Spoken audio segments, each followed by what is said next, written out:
Olá, sejam todos bem-vindos a mais um vídeo. Para você que ainda não me conhece, meu nome é Elias Souza. O tema de hoje é uma sugestão, uma indicação de uma inscrita aqui do canal. Lembrando, você também pode deixar aí nos seus comentários sugestões para novos vídeos. E o tema de hoje é por que os pobres não passam nas universidades públicas. Quer saber mais? Então, vem comigo.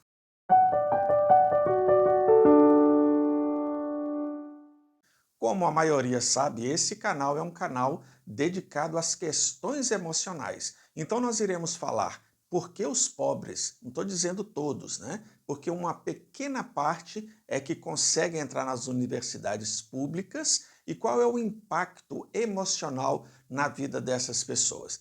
Eu quero começar esse vídeo dizendo o seguinte: nesse final de semana agora que passou, eu estive em uma cidade próxima à minha, aproximadamente aí cento e poucos quilômetros, e para ir para essa cidade foi uma dificuldade muito grande.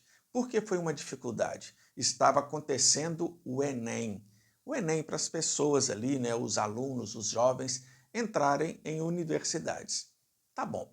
Por que foi difícil? Porque os hotéis da cidade todos estavam ocupados. Todos, todos. Ou seja, tinha pessoas que estavam vindo de longe para poder fazer o Enem nessa cidade.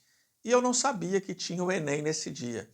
E eu fui comemorar 11 anos de casado com a minha esposa e chegando ali, eu comecei a ver que tinha muitas pessoas realmente circulando na cidade. O hotel que nós ficamos estava lotado. Só para vocês terem ideia, na hora ali do café da manhã, nós tivemos que ficar em pé esperando por alguns minutos, porque tinha muita gente.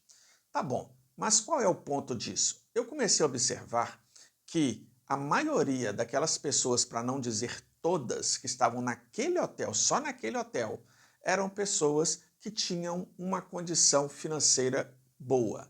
Por que que dava para perceber? Pelo tipo dos carros que estavam chegando, pelo jeito que as pessoas se vestiam, dava para perceber. E detalhe, o hotel não é um hotel muito barato. É um dos mais caros que tem na cidade, tá? Eu tive que fazer economias para ir passear lá com a minha esposa. E eu pude perceber o seguinte: todos os alunos, os adolescentes, estavam ali com os pais ali, sabe, sorrindo, todo mundo feliz, aquela coisa maravilhosa, né? E eu fiquei pensando, e aquelas pessoas que não têm essa condição? Como elas vão fazer para entrar na universidade pública? Eu estudei em faculdade particular e é uma grande realidade. A maioria das pessoas pobres estão nas faculdades particulares, sim. Outros estão fazendo faculdade aí EAD, porque a oportunidade não é tão grande como para as pessoas que têm condições. Eu quero que você entenda que este vídeo não tem nada a ver com política. Eu sei que muitos já podem estar pensando assim: ah, Elias, mas tem o Enem, tem o FIES, tem isso, tem aquilo. Muitas coisas que eu vou falar aqui são dados do IPEA, tá? Não são dados da minha cabeça. Isso é uma realidade.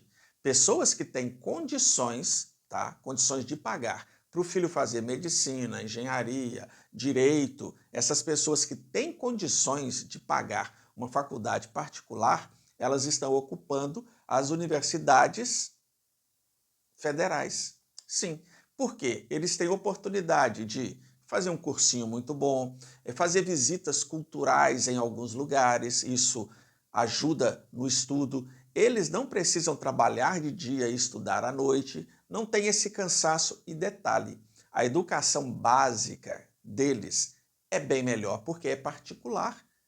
O que estuda em escola pública enfrenta greve dos professores, um ensino sucateado, nada funciona dentro dessas escolas, mas a culpa é dos políticos e culpa também dos brasileiros que precisam aprender a votar. Não votar como se estivesse votando em um time de futebol. Eu torço para o A e eu torço para o B. Não, não é assim. Você tem que votar pensando no futuro dos seus filhos. Muitos podem não concordar comigo, mas isso é uma injustiça concreta. Porque tanta gente pobre não consegue entrar nas universidades públicas, enquanto uma parcela rica ocupa grande parte das vagas. Isso é uma estatística. Isso gera ansiedade, frustração, vergonha e uma sensação de impotência em famílias inteiras. Sim, é isso que acontece. Olha só, o quadro em números. O que as pesquisas mostram, não é o Elias que está falando. As universidades públicas brasileiras atendem mais jovens de famílias mais ricas do que a população geral. Estudos do IPEA mostram que a renda per capita dos jovens que estão em universidades públicas é mais que o dobro da renda dos jovens que não chegam à universidade. A probabilidade de um jovem com renda familiar per capita muito baixa entrar em uma universidade pública é próximo de 2% apenas. Olha só, 2% é muito pouco. Já para jovens de família muito ricas aí, a chance, olha só, a chance pode chegar a cerca de 40%. Olha só, isso está no portal do IPEA, não sou eu que estou dizendo. É por isso que as universidades, as faculdades aí privadas estão lotadas, porque a oportunidade é muito pouca para as pessoas que não têm como pagar. Essa é a grande verdade. E no privado também está cheio de pessoas que têm uma renda muito boa, que são ricas, porque conseguem pagar uma faculdade aí de medicina, 10 mil, 12 mil por mês para o filho. Enquanto isso, o pobre ele não tem acesso. Infelizmente, é uma grande realidade. Se não se esforçar, se desdobrar, estudar de dia e de noite, ou então trabalhar durante o dia e fazer cursinho à noite, e muitos não conseguem, porque já chega com a mente ali deteriorada de tanto cansaço. Essa é uma grande realidade que nós não podemos ignorar, não tem como ignorar isso. O filho do pobre, infelizmente, ele não tem esse acesso como muitos dizem que tem. Você que é pai aí, você que é estudante, você sabe que não é fácil. Eu conheço jovens que nem têm maioridade ainda, estão trabalhando, vendendo alguma coisa, fazendo alguma coisa para ajudar a família e à noite tem que se desdobrar para estudar e não consegue, dorme em cima dos livros. Quando eu fiz a minha primeira faculdade, eu trabalhava o dia inteiro e quando eu ia para a faculdade, eu dormia em cima do caderno, em cima do livro, de tão cansado que eu estava. Não é fácil. Quem passou por isso sabe que não é fácil. Final de semana que você tem para descansar, fazer alguma coisa, você tem que fazer trabalho, estudar, fazer um monte de coisa. E eu estou falando disso para vocês aqui neste vídeo com uma certa tranquilidade, porque eu tenho uma graduação em licenciatura em Ciências da Religião. Então, eu me considero professor. Então, eu sei como funciona dentro das escolas públicas. Eu sei como funciona dentro das escolas particulares. A base é totalmente diferente. É uma disputa injusta. Infelizmente, é isso que acontece. Aí você pensa, poxa, por que só o filho do rico hoje se torna médico? Eu sei que muitos vão falar assim, mas o filho de não sei quem, que eu conheço, que é muito pobre, se tornou médico. Sim, isso acontece. Mas você já viu o sacrifício que tanto essa mãe e esse filho têm que fazer? É uma desigualdade muito grande e muitos não conseguem devido às dificuldades. Muitos não conseguem. Muitos tentam, mas não conseguem. É a grande realidade. E nós temos que aceitar isso. E a culpa não é de você que é pobre, a culpa também não é da pessoa que é rica, não, que ela tem dinheiro. Se as leis permitem, eles vão fazer. Eles vão colocar os filhos ali, talvez ocupando o lugar de quem realmente está precisando dessa universidade. Eu sei que esse tema é polêmico, por isso que eu até evitei de falar sobre esse tema aqui no canal diversas vezes, porque eu sei que muitos levam para o lado político das coisas. Outros vão se doer. Só porque eu tenho condições, eu sou culpado? Não, não é isso. Assista até o final que você vai entender. Para fechar esse panorama estrutural, aí eu quero dizer para vocês o seguinte, o Censo da Educação Superior de 2023 mostra que a maior parte de oferta de vagas em número absoluto está concentrada na rede privada. O setor privado oferece maior parte das vagas, né? Cursos, especialmente aí cursos à distância, enquanto a rede pública tem menos vagas presenciais, porém concentra grande prestígio e acesso a cursos mais concorridos que normalmente geram maiores salários, tá? Isso aí é um dado do INEP, Não fui eu que falei, tá bom?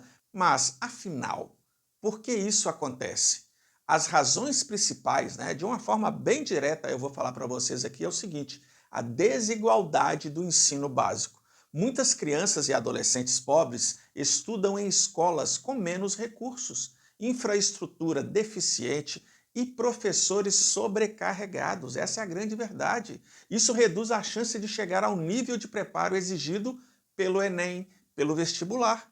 E com isso, ter acesso aos cursinhos e ter tempo para estudar é bem difícil. Alunos de famílias mais ricas podem pagar cursinhos caros, aulas particulares e materiais. Muitos jovens pobres precisam trabalhar, cuidar da casa ou da família e não têm horas livres ou energia mental. Sim, energia mental. Muitos não têm essa energia para estudar intensamente porque precisa estudar intensamente.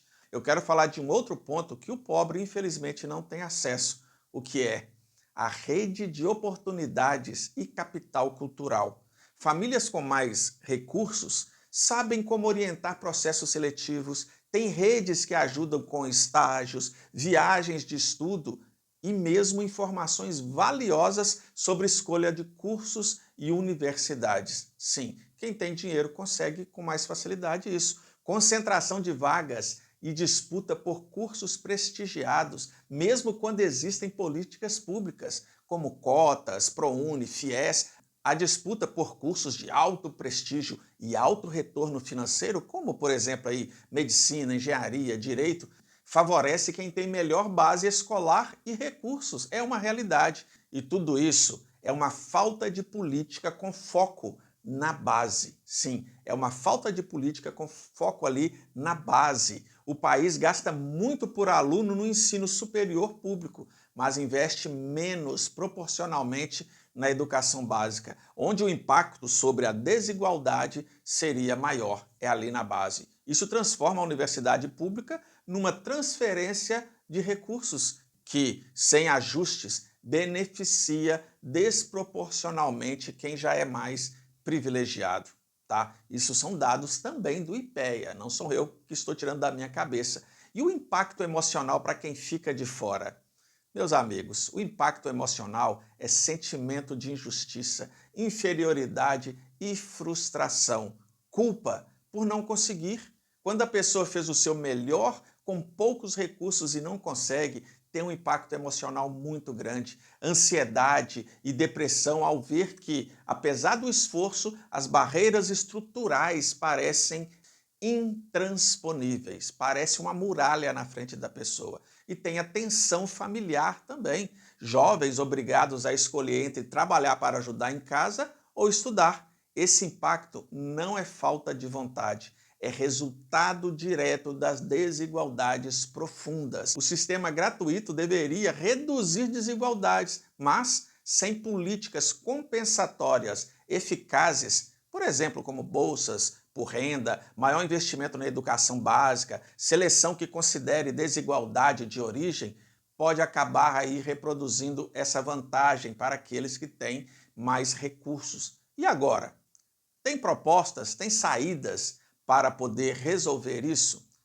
A minha opinião é o seguinte: precisa investir mais na melhor educação básica e na primeira infância. Porque na primeira infância é onde tem um impacto maior na redução o quê? De desigualdade. Precisa fazer o que mais? Ampliar programas de acompanhamento e pré-vestibular gratuitos em escolas públicas. Precisam, por exemplo, como cursinhos comunitários financiados, né? E com reforço escolar.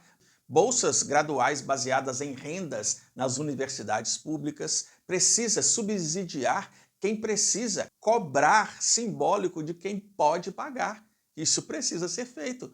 Programas que reduzam a necessidade de trabalho precoce. Muitos jovens precisam trabalhar. Bolsas, por exemplo, né, como programas de creche e apoio às famílias para que jovens possam estudar. É simples. Melhorar políticas de permanência, como, por exemplo, né, moradia estudantil, alimentação, transporte. Não basta entrar, é preciso condições para permanecer e concluir o curso. Olha só, meus amigos, se você já passou por isso, sobre a dor, a angústia e a sensação de portas fechadas não é incompetência, é desigualdade. E desigualdade tem solução política e coletiva. Compartilhe este vídeo, comente sua história aqui embaixo nos comentários e vamos pressionar por mais investimento na base, por políticas de acesso e permanência que sejam realmente pautadas pela equidade. Sim, e você precisa colocar a sua mão na consciência. Quando você for votar, não fique preocupado, político A, político B, é isso, é aquilo, é esquerda, é direita, é centro. Analise bem quem é o político que você está votando, se ele é honesto, se não tem corrupção, se ele não está pensando só no poder, se ele investe realmente com dados concretos na educação, se ele já estiver na política, ou aquele que quer entrar, se tem realmente propostas concretas. E quando eu digo isso, pode ser o prefeito da sua cidade. Quais são as propostas para a educação? Talvez você está votando aí por uma guerra na sua cidade. Não, o lado A, o lado B é melhor, e você fica naquela guerra e esquece do principal, que é a sua família, que é a sua educação. Então pense nisso. Mas num resumo total aqui, infelizmente é uma realidade que nós enfrentamos. Os cursos de maior rentabilidade, medicina, direito, engenharia, são pessoas que têm mais condições financeiras que estão fazendo esses cursos. Sim, Elias, mas nós temos o ProUni, o Enem, temos, mas isso são dados. 2% estão conseguindo e mais de 40% de pessoas que têm condições, talvez até de pagar uma faculdade particular e abrir mais espaço para o pobre dentro das universidades federais, eles querem ficar ali também sem pagar. É o rico querendo ficar mais rico e o pobre, infelizmente, ficando ali à margem, lutando. Isso precisa mudar e essa mudança começa dentro de você. Tem muitos jovens aí que estão com depressão, ansiedade, estão frustrados, famílias inteiras por não conseguirem aí esse acesso que deveria ser para todos. Espero ter lhe ajudado aí com este vídeo. Quem me pediu para fazer o vídeo, espero que goste. Até o próximo e um forte abraço.